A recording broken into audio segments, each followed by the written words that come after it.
My most disappointing books for 2018 coming up.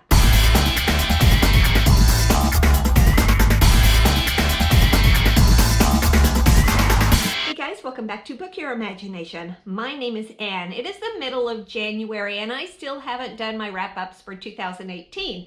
And that is because I have been sick for the last 2 weeks, so I haven't been able to film anything.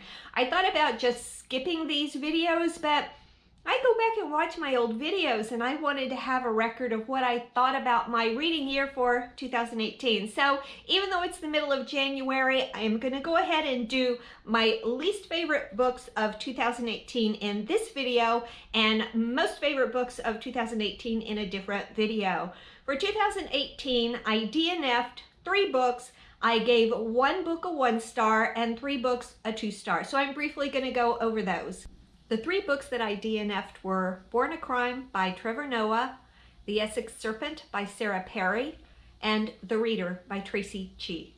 Of these 3 books, Born a Crime was good, but I am just not a nonfiction reader. So I checked it out digitally. I had it for 21 days and I was still about 15% through the book. It just didn't hold my attention in order to keep reading it. The Essex Serpent is a book that I was really looking forward to. It had gotten some awards the previous year, and I got 40% through the book, and honestly, I didn't really care about the characters or what was happening. So after 40%, that was enough. I just stopped reading it. The Reader, I actually remember nothing about this. I don't even remember getting it. So I looked back at my Goodreads and I had written that I had gotten the audio version of this to listen on a trip and I was falling asleep while I was listening to it. So I had to DNF that. So I remember nothing about the plot. The 3 books that I gave 2 stars to were Black Ops Warrior by Amelia Aughton, The Beast of Ravenston by Kelly Martin, and Audacity Jones Steals the Show by Kirby Larson.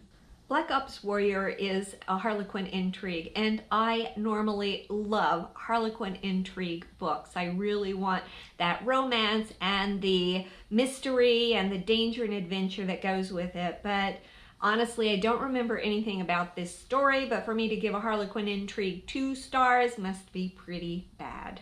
The Beast of Ravenston is based on the Beauty and the Beast story, but it's not exactly a retelling. There's a little bit different plot to it. But the issue I had with this story is that the Beast falls in love with the Beauty almost immediately upon meeting her, and he attributes her to being kind and gentle and loving, but he's never seen any of these. He doesn't really know her. So there is no story arc in the development of the feelings that they have for each other. It just sort of like, boom, I'm in love.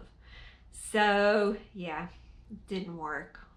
Audacity Jones Steals the Show is the 2nd book in the Audacity Jones series, and it was nominated for Best Juvenile Mystery category for the 2018 Edgar Awards, but I only gave it 2 stars. I really thought it had some issues. First of all, Audacity Jones does not steal the show. She kind of has a secondary plot in the book.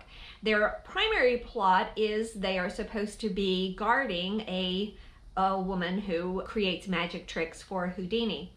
However, they let this woman go wandering around by herself a lot. So they're really not guarding her, and these times when they are not with her are the times that the bad guys are with her. So I had issues with that main plot, and Audacity Jones, as I said, is not really involved in that plot as much as she is a secondary plot with an elephant, and some of the things that just brought whimsy to the first book in this series were just kind of ridiculous in this one. So it only got 2 stars from me.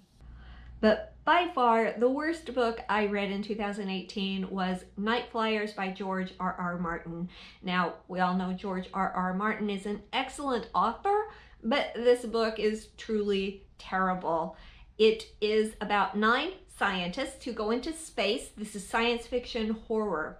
When strange things start happening, they don't start looking for logical or scientific explanations or anything based in fact. It's like they suddenly all lose their minds and become overactive hormonal teenagers imagining all kinds of things, and then they start getting murdered one by one. I mean, it really is just a terrible story. Here's an example of how bad this book was. In one scene, one of the scientists sees his partner with a chainsaw killing other people on the ship. So he escapes, and then he gets outside and says, I don't think I really saw that. I'm gonna go back. Everything will be fine. Yeah, he gets chainsawed to death. So those were my worst books of 2018. My next video is going to be my favorite books of 2018. Thank you for watching.